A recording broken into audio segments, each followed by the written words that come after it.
أرسل رسوله ليظهره على دين كله والصلاة والسلام على سيدنا محمد أشرف الأنام وعلى آله وصحبه ذوي الكرام أما بعد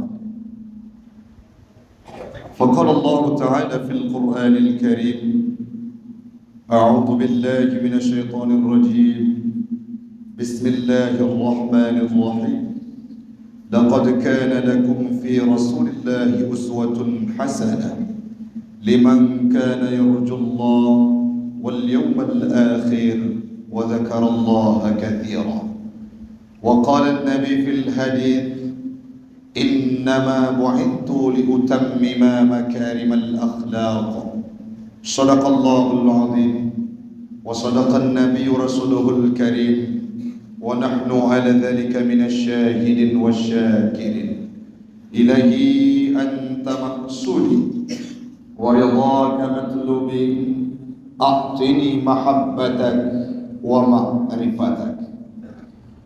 Jamaah sidang solat Jumat sekeyakinan seakidah yang kami muliakan, marilah kita memuja dan memuji Allah Pempunya alam semesta, Allah yang telah mengutus seorang Nabi Khatimun Nabiyyin untuk menyempurnakan akhlak manusia sehingga kita semua hari ini mampu menganut agama Islam yang telah dibawakan oleh Rasul bersama para sahabatnya. Selawat dan salam keharibaan baginda Rasulullah sallallahu alaihi wasallam yang menjadi teladan, tuntunan, uswah dan ikutan bagi kita semua. Semoga Rasul akan memberikan syafaat di yaumil qiyamah kepada kita semua yang berada di bawah atap masjid yang mulia ini. Kepada al dan sahabat beliau sekalian, alim ulama mutaqaddimin dan mutaakhirin yang muktabar kedua-duanya, yang kami hormati guru kita bersama, Imam Syekh Masjid Jabal Nur yang kita cintai, panitia pembangunan, pengurus jamaah sidang solat Jumat sekeyakinan seakidah yang kami muliakan. Hamba Allah urang siklun adun adaw yang lentuan pemulia. Kita ketahui bersama bahwa masa setelah Nabi Allah Isa sampai hadirnya Nabi Muhammad dikategorikan dalam zaman fatrah. Namun ada sebuah kejadian ataupun masa di saat itu porak-porandanya akhlak manusia, hilangnya etika, hilangnya moralitas, hilangnya attitude, hilangnya kebijakan-kebijakan dan sifat yang mulia dalam mayoritas orang-orang yang berada dalam zaman jahiliyah. Orang jahiliyah bukanlah orang yang tidak pandai. Orang jahiliyah bukanlah orang yang tidak tahu terhadap keberadaan Allah. Namun orang jahiliyah adalah orang yang sombong, congkak dan angkuh, tidak beretika dan tidak berakhlak, sehingga mereka diberikan titel dengan kalimat jahiliyah. Perdagangan masa jahiliyah, mereka merupakan proklamatornya dan sampai hari ini masih diagungkan dan dipraktikkan oleh orang-orang yang berada di zaman kita. Artinya mereka bukanlah orang yang bodoh, namun mereka adalah orang yang tertutup mata batinnya untuk mengenal bagaimana etika yang baik. Orang-orang yang tidak termasuk dalam ranah jahiliyah pada zaman sebelum Nabi dibi'sahkan, pada zaman Nabi Muhammad sebelum diutuskan, mereka mempraktekkan akhlak yang mulia. Dari siapa? Akhlak yang pernah dilakonkan oleh Nabi Allah Ibrahim dulunya, yang dikenal dengan Halim, Hanif, lembut dan bijaksana. Orang-orang yang tidak termasuk dalam kategori jahiliyah, yang masih menganut agama Nabi terdahulu, mereka mempraktikkan akhlak Nabi Allah Ibrahim. Hari ini yang ingin kita bahas hamba Allah, apa upaya kita untuk menyambut kehadirannya bulan Maulid yaitu bulan di mana yang mengingatkan kita terhadap hadirnya Nabi Muhammad ke atas permukaan dunia ini, akan kita samakan dengan kondisi hadirnya Nabi Muhammad tempo dulu saat mengentaskan kejahilan, saat mengentaskan keawaman, dirubah kehidupan dhulumat kepada nur, yaitu Islam, agama yang kita berada di dalamnya. Orang jahiliyah dulu bejatnya kepalang tangguh, wadah di kalan binatang ingin dimakan, lemah ini paju, unta ini paju, tidak ada budaya sembeli, yang ada wadah hawa ke pa unta iko liko tagun ni paju. Artinya apa? Tidak hanya dengan manusia, dengan binatang saja mereka tidak berakhlak dan tidak beretika. Kanuriung wadah masa jahiliyah yang merasa tertindas. Kehidupan seperti dalam rimba, siapa yang kuat dia yang berkuasa. Binatang juga ikut merasakan kejahilan, kebatilan, dan hal-hal yang tidak beretika yang dirasakan oleh binatang dulunya. Hadir Nabi Muhammad mengangkat harkat dan martabat. Bagaimana cara kita membangun hubungan dengan binatang sehingga mereka tidak terasa tertindas. Yang selanjutnya, wanita pada masa jahiliyah, urinang pada masa jahiliyah, mereka tak ubahnya seekor ayam. Hanya harga urinang pada masa jahiliyah diperbudakkan oleh orang-orang yang punya kekuasaan, diperbudakkan oleh orang-orang yang punya materi dan kekayaan, sehingga wanita pada waktu itu seolah-olah keberadaan mereka dimiliki oleh antar sesama orang-orang laki-laki yang punya kekuasaan. Anayum urinang, bahkan ada sebuah kejadian urinang watelah hijit kehaib wate masa jahiliyah. Itu akhlak yang tidak baik, itu etika yang tidak baik, yang tercela, yang dipraktekkan oleh orang-orang masa jahiliyah. Hadir Nabi Muhammad, beliau sampaikan liutammima makarimal akhlaq, untuk menyempurnakan akhlak manusia. Urang han gesembah Allah urang silem. Urang akan payah konsisten dan istiqamah dalam Islam punya akhlak hana. Innama bu'istu, nahasar dalam hadis yang disampaikan oleh Nabi. Apa maknanya? Spesialis dan spesifik keutus long li Allah Ta'ala keun li Nabi untuknya menyempurnakan akhlak manusia. Menyeurang kamu akhlak saat diperintahkan hadap kiblat, semuanya akan menghadap kiblat. Tinggalkan perjudian, semuanya akan meninggalkan perjudian. Tinggalkan perzinahan, semuanya akan meninggalkan perzinahan. Inti dari kehidupan manusia supaya mereka patuh terhadap perintah, maka perbaikilah akhlak mereka. Ube god jet nanggro tanyo bangun, ube carang jet tanyo pimpin tempat wilayah. Kalau orang-orang yang di dalamnya tidak diberikan akhlak, maka na'udzubillah akan terjadi hal-hal yang tidak diharapkan. Padum nale pemimpin-pemimpin yang gagal walaupun kental dengan pemahaman agama. Kenapa? Karena mayoritas penduduknya tidak diberikan pemahaman akhlak. Uronyo gedanyo pun urung siklun. Dalam kehidupan sehari-hari ada 3 ilmu yang diwajibkan kepada kita, yang dinamakan dengan ilmu sirriyah atau tasawuf, yang menyangkut dengan hati, bil qalbi, dengan hati. Ilmu fikih, ilmu amalat untuk bertanya ibadah, dan ilmu tauhid yaitu untuk mengesahkan Allah. 3 hal tersebut harus kita praktekkan dalam kehidupan dan harus kita berno agama. Namun hari ini apa yang terjadi? Sangat banyak orang-orang yang terlalu sibuk mencarikan ilmu fikih, bukan berarti salah, tetapi tidak dibalenkan dengan ilmu menyangkut dengan hati, yaitu tasawuf dan akhlak. Sehingga wadah orang datanya kiban cara sembahyang, rata-rata orang tahu untuk menjawabnya. Apa yang membatalkan solat, bagaimana cara mengeluarkan zakat, bagaimana cara untuk kita berpuasa, bagaimana cara untuk ke Baitullah. Hukum menyangkut dengan fikih, secara dominan manusia akan tahu cara menjawabnya. Tapi urutnya urung siklut pu akhlak yang mulia. Apa saja akhlak tercela, apa saja akhlak-akhlak yang mulia yang harus kita terapkan dalam kehidupan, bagaimana proporsi hati yang dimiliki oleh Rasulullah, apa saja asupan yang perlu kita berikan kepada hati kita. Sangat deep urang yang tepu menyangkut dengan ubat ade dan ilmu menyangkut dengan ade, sehingga wajar walaupun cula-calau ke ibadah kadangkala karakternya tidak berubah. Kenapa? Menyangkut dengan etika akhlak dalam batin hana gemiliki. Oh tengku yang urangnya mekepiah tapi kebuat salah kadang-kala dia nampak akhlak hana jero hana gemerno menyangkut dengan ilmu tasawuf ma yata'allaqu bil qulub. Maka orangnya gejuk solusi dari Allah Ta'ala. Pertama, Rasulullah diturunkan, beliau dalam hadisnya menyampaikan bahwa innama bu'istu liutammima makarimal akhlak. Aku diutuskan oleh Allah untuk menyempurnakan akhlak manusia. Dalam beberapa riwayat liutammima salahal akhlak, untuk menyempurnakan kebagusan akhlak manusia.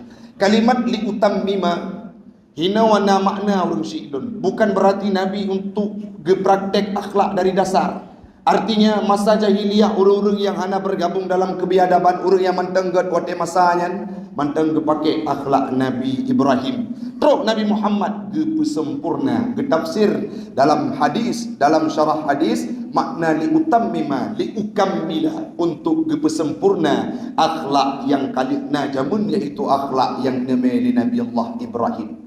Maka hari ini jadikanlah Nabi Muhammad itu sebagai solusi dan solutif dalam kehidupan kita. Beliaulah yang mempraktikkan akhlak yang mulia dalam mudid. Menyatakan menyangkut dengan amalan kadang-kala kalah urang si'dun, tapi menyangkut dengan adi cukup dit urang yang geduk saboh sagau getanyang mak pribadi rau bagaimana akhlak lun, bagaimana kondisi ade lun dalam kehidupan si urau-urau. Rasul pernah berkata setelah perang Badar, wadenya neken li sahabat bena salah Umar bin Khattab. Beliau menyampaikan, ya Rasulullah, sangat bergembira kita. Kenapa? Karena perang yang sangat besar sudah kita laksanakan dan kita menang, kata sahabatnya. Apa yang dijawab oleh Rasul? Itu belum ada apa-apanya. Tahu sahabat, pakan ya Rasulullah, perang yang kita lalui 40 lebih perang yang kita hadapi, tidak ada apa-apanya dibandingkan dengan melawan diri sendiri, melawan nafsu, melawan hati, melawan akhlak yang tercela, sehingga kita mampu mempraktekkan akhlak yang godlamudin. Nabi nekun lebih payah taprang diri drawat. Le urang beranggapan dah ikut lagi Nabi, insyaallah bak lidah tagai mampu ucapkan, tapi dalam praktek belum drone kita nyoban Bandung kadangkala masih jauh panggang dari api. Maka orangnya marilah tasikapi kehadiran bulan Maulid. Kita sudah di ambang gerbang Rabiul Awal, sudah berada di pertengahan Safar. Marilah kita sikapi dengan membaca sejarah-sejarah Nabi, akhlak yang pernah dilakonkan olehnya, sehingga kita akan mulia di dunia sampai di akhirat kelak. Allah berpesan dalam sebuah ayat yang sudah kami bacakan tadi, laqad kana lakum fi Rasulillahi uswatun hasanah. Sungguh telah ada pada Rasulullah itu uswatun hasanah. Dalam tafsir Safwatut Tafasir, Ibnu Katsir dan mayoritas tafsir yang lainnya dijelaskan bahwa makna uswatun hasanah, qudwah hasanah, ikutan yang baik dalam segala perkataannya, dalam segala kondisi perbuatannya, tingkah lakunya, ucapannya, dan dalam segala kondisi yang wajib kita ikuti. Kenapa? Karena Rasul berkata, bertindak, la yantiqu anil hawa illa wahyu yuha. Rasul tidak berbuat, Rasul tidak bertindak kecuali diwahyukan oleh Allah, bukan berdasarkan hawa nafsu yang beliau miliki. Maka orang si'lun wajar dalam segala sektor kehidupan Nabi menjadi teladan dalam kehidupan kita. Nabi menjadi pemimpin yang sangat baik. Beliau mampu memimpin puluhan perang. Nabi punya keluarga. Keluarga beliau mampu dididik dengan menjadi keluarga terbaik. Anak sulungnya, anak beliau Fatimah menjadi teladan bagi siapapun.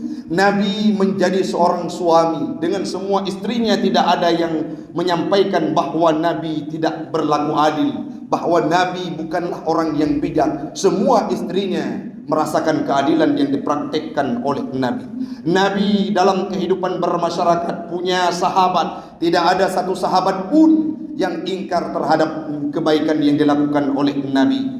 Nabi punya musuh, musuh pun ikut tunduk kepada Nabi. Kenapa? Karena akhlak yang dilakukan oleh beliau. Menyadanya kadang-kala dengan musuh di hanapa, ada agak tetap hanapa. Tapi Abu Lahab, pembesar kafir Quraisy yang lainnya, mereka mengakui keberadaan Nabi Muhammad. Bahkan gelar Al-Amin itu mereka akui terhadap keberadaan Nabi Muhammad. Namun mereka tidak mau menganut agama Islam. Kenapa? Karena sifat sombong dan congkak.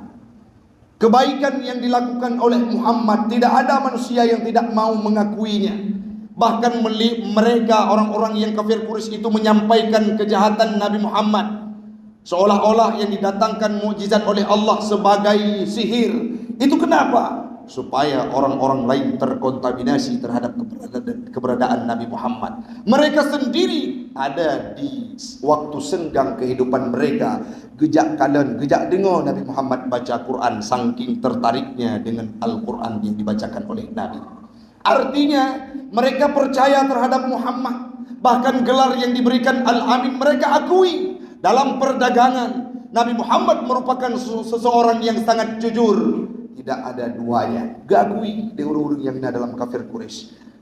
Lawan saja ikut mengakui terhadap keberadaan Nabi Muhammad, maka wajar beliau menjadi teladan dalam segala kehidupannya. Pernah dengar don sabah cerita Nabi Muhammad membalas semua kejahatan dengan kebaikan, dan itu disampaikan kepada Suhail, sahabatnya.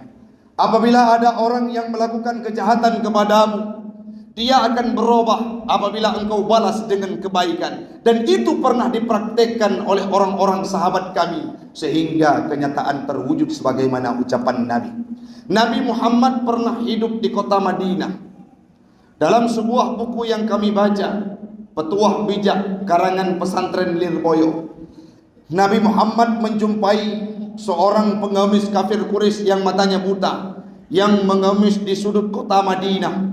Saat itu datanglah Nabi Muhammad sallallahu alaihi wasallam membawa bekal beberapa biji kurma dan sepotong roti. Pada terus kenan gepelembut roti tersebut gesuleng lang abah kafir Quraisy yang minta sedekah pula.